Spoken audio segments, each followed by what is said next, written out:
Welcome back to another guide for Long War of the Chosen 1.2. Today we're going to look at the Hunter. A couple weeks ago I did the guides for the Assassin and the Warlock, and I kind of forgot about the Hunter, so apologies for the slight delay in getting this one out. For context, we are on a Chosen supply rate, so we only have a squad of 6. We just wiped out the first group on that supply rate, so you always want to find the first group, wipe them out, and then as the turn changes, the first turn after you break concealment, when the turn changes, the Chosen will spawn. So we're just gonna, I like your position. I think we're just gonna steady weapon here, and then we're gonna take a look at the Hunter, and then we're also going to talk about why this guide has a little bit of a different structure than the other two. So in my campaign, so these strengths are always the campaign-specific ones, right? This is not that something he always has, but in my current campaign here that I'm taking the save from, he has reduced damage from explosives, and he can face off pistol shot everybody. It's looking like your last. So some overwatches in here, but I never really bank on getting much damage from that. Keep your heads down and press forward. We need to get to their location to take them out. I relish these quiet moments before the strike. Alright, we know most of his stuff already from looking at the other Chosen, right? The immunity to critical hits, the regular immunities to like mental impairments and frost, infighter with the increased dodge, etc., etc. So when it comes to the Chosen Hunter, we'll actually want to know, okay, what can he do for his primary actions? First of all, so whenever he takes damage, he gains a movement action, or he can do combat readiness, which means increasing his defense. Explosive damage reduction, 10 defense for the rest of the turn, and removing immobilized stuff. So nothing scary like the Assassin, where they can come and attack you, and also not like the Warlock, who can as a reaction do his summons and all that stuff. He just literally runs away all the frickin' time. So that's definitely something to keep in mind. He also has damage reduction from dashing melee attacks, which is kind of annoying, as if it wasn't already bad enough that he has the dodge from close range. No, melee also gets double screwed over. He has squad sight, which is on this mission and very important, that you clear out that first group so that nobody's there to provide him with that squad sight. On any other mission, of course, you need to keep that in mind, that he can shoot anybody on the map. So let's say you have an intel retaliation and he spawns usually where your rebels are, but your main squad is busy with another group. Watch out for your positioning so that you don't get flank shot from squad side from him. He does have quick draw, so he can fire pistols first action without ending his turn, etc., etc. So the most important strength is here on the left side, and this is this tracking shot. This is vastly different from the tracking shot you might know from vanilla. At the start of the Hunter's turn, he can fire a free shot, guaranteed to hit, at any enemy that is flanked. So it's similar to the Assassin's hit and run, that you do not want to end your turn and go over into the Chosen's turn with any of your soldiers flanked to the Hunter. It's already bad enough that he can quick draw and then take a regular shot, but then if you're flanked, he will also do a tracking shot first, so he can potentially get 3 attacks in on you. That's not very nice. So keep that in mind. Now, since this is kind of the only thing to keep in mind in the fight, that also means we're not going to look too hard at the squad loadout, what I've done in the other videos, because, we're kind of trying to account for all the little strengths and weaknesses that we need to cover. There's not much to cover here. The only thing you could consider bringing for this mission is movement abilities. Basically, if you're nearing the end of your turn and you're realizing, oh crap, this guy has done its turn and he's flanked the hunter. So having either then a bondmate there to get them out of there, an officer who can command them to get them back in position, or a specialist with rescue protocol also to get them back into position would be nice, because tracking shot really hurts. And keep in mind, like, chances are, if you're flanked to the hunter and he takes your tracking shot at that soldier, he's also gonna do his other attacks at that same soldier. And there's very few instances in the game where you can just tank 3 shots from the hunter. And then you get in the whole thing, suddenly you're down a person and he might kidnap that person, so you gotta stabilize and revitalize them, and you don't want to have that happen. So any mobility actions that can get you out of there, kinda nice. To that I also count then invert. So I could invert somebody so they wouldn't be getting shot at by him. The other thing is then also makes it more important to keep in mind your positioning. So if I'm using a turn-ending ability, I probably want to be ideally at least in a corner cover position, so that the Chosen, who is still going to move as more of my soldiers attack him, he has less room where he can actually flank me, right? If I'm standing here with Swifty, staying in that corner cover, only if the Chosen comes all the way around here can he flank me. The other thing is, of course, the Chosen has a grappling hook, and he loves to use that thing. So keep that in mind when attacking him. Now, this whole supply rate map is not very great. I'm just going to be honest with you. It's yeah, not giving me too many options here.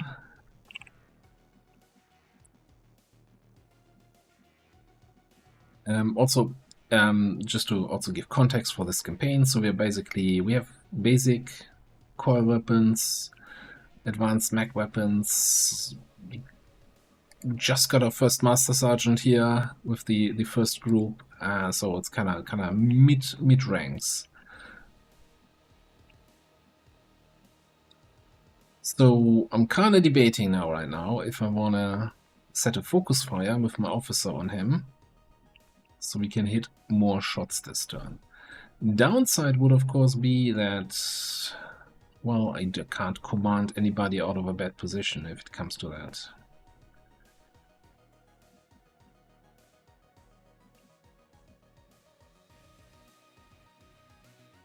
I don't think we can kill him in one turn.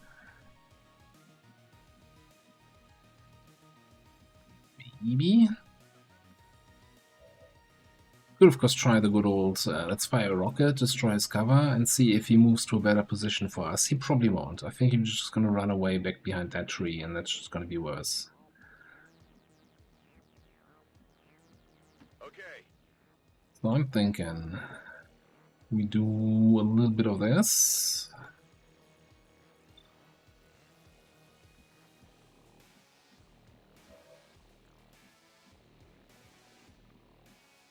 Would flank you from all the way down here.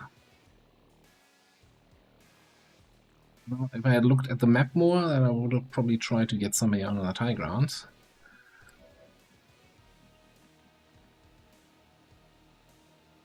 Let's use teamwork here.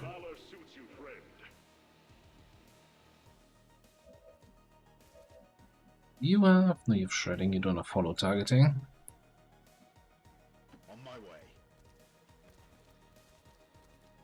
The other thing is, I didn't bring a shinobi here. So kind of having a shinobi to scout out your flanks before the Chosen engagement might also be nice.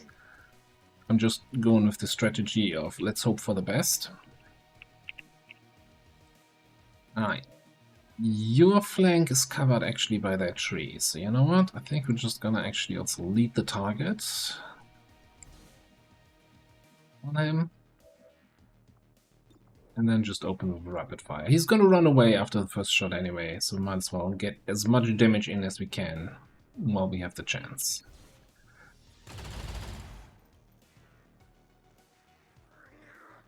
This is starting to get interesting. He's moving. We also get a sniper shot in. Fancy yourself something of a marksman, eh? Double or nothing. And he's down to 24, and he's noping the hell out of here.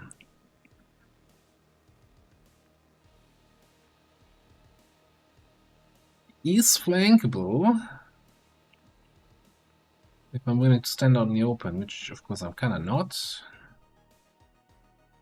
But I did bring an extra tool here. We put a nice fancy pillar right about there.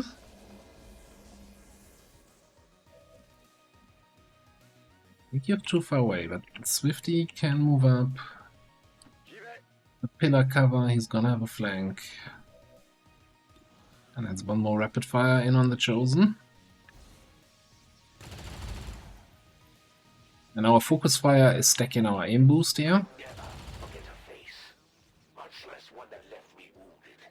Watch your back. Guess I better be more careful. I think that's me out of options. Sure, I can vault you, but that's not gonna kill you, and if I can't get the kill this turn, then it's just gonna hurt me.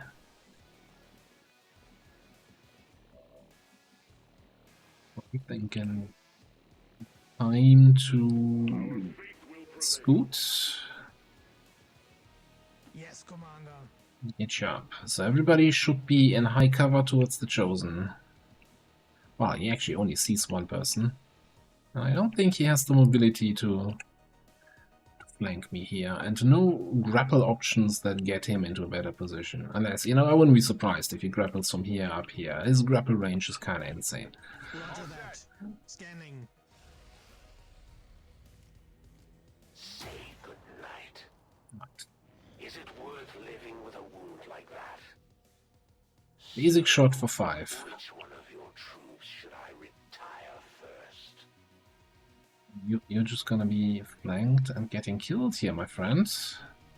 Possibly. Yeah, this could be another one of these very short guides where I'm surprised how quickly we can kill him. But, I mean, activating another group. So one thing to keep in mind, while for example, the assassin has a guaranteed hit chance with her sword, the Chosen follows a little bit normal XCOM rules. He has 90 aim, so he's very, very accurate. But with cover, you can use smoke, you can use 8 protocol to kind of keep your soldiers alive, or make it harder to hit. Like I've had fights where he survived for like 5-6 turns, taking shots each turn and never hit anybody, just because I, you know, played a little bit more defensively. And still got out of there without taking any damage.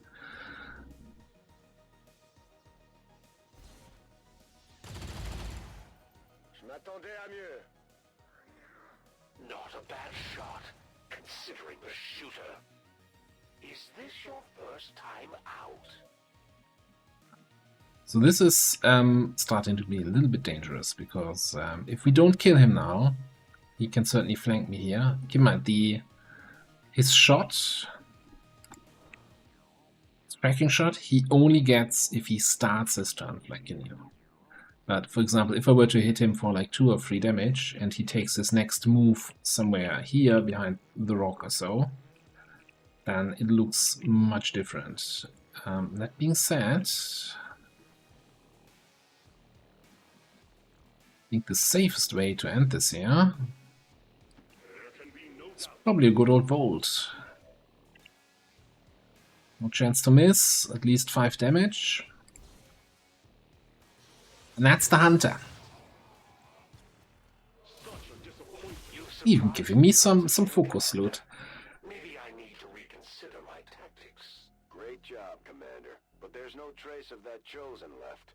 I've got a feeling we haven't seen the last of them. Still, at least we ruined their plans today. I think the important part, not just for the hunter, but for the all the chosen, is to build your squad tailored to the chosen, but also tailored to the mission you're encountering them on. So, for example, for this supply raid, I made a very important decision here to build a squad that I knew could take out whatever first pot we find. So we have a technical here with incinerator, flamethrower, so we could have burned what if we find a larger group. We have a Templar with Arcwave, even though Templar can't do really much, you know, with all his melee resistance on the hunter and reduced damage from dashing attacks. It feels a little bit like dead weight, but he was here, he gave that teamwork, he made that pillar, he got that vault in. He definitely contributed here. So, and of course he helped, you know, arc-waving down that first group and killing like 3 enemies in the first activation. Then of course officer focus fire is like, I still think for the chosen it's the go-to skill in the turn where you know, okay, I can bring a lot of shots on target, set that focus fire, stacking 5 aim for each attack. So if you think about last turn, rapid fire, lead the target, another rapid fire, that's already plus 25 aim on any other shot on the chosen. Sure, we didn't have any other shots, but if we would have had, let's say Tito was a little bit closer to the action, he could have probably hit the chosen through full cover easily. 25 additional aim and our high base aim on the gunner, certainly worth it. I mean, his job was technically, you know, to get a flank and then some teamwork or command to just cyclic fire the chosen. Wasn't even necessary. We had enough other shooters in position to take that. And yeah, and I think the chosen supply rate, the advantage is if you can kill the first group, you have free playing field to handle the chosen. You just gotta make sure that you're not running into any of the other groups, because this is a supply raid. There's like 15 enemies on the map. So a little bit of scouting, but you can also take your time, right? You control the engagement. It's not like on the retaliation missions where the chosen will come in on turn 2, or rather on the end of turn 1. And you know, deal with whatever you have to deal with. Here you can, if you want to, run your scout, your shinobi, or anyone else all over the map out where all the enemies are, and then make a plan where you want to engage the first group, and then the chosen will spawn close to you, giving you enough room for the engagement. Now, I'm not saying that's a great idea to run around the whole map and spend 20 turns, because it does cost you willpower the longer you are on the mission, but you know, you have your options. And this way, even though you only have 6 people, as in opposed to the usual 8 or 9 you have on the retaliations, makes this fight much more controlled. You know, as long as you don't activate anyone else, which we didn't. So, Hunter's dead. Again, not much else to say. Like, the one big thing about the Hunter is don't be flanked to him on the start of his turn. Keep in mind that every time you damage him, he has the option to move. He has high mobility. So what we did in the first turn here was mostly take long-range flanks, right, from as far away as possible. Like, he would need 3 moves on reactions to actually get around to flank Ike here. Even the pillar play.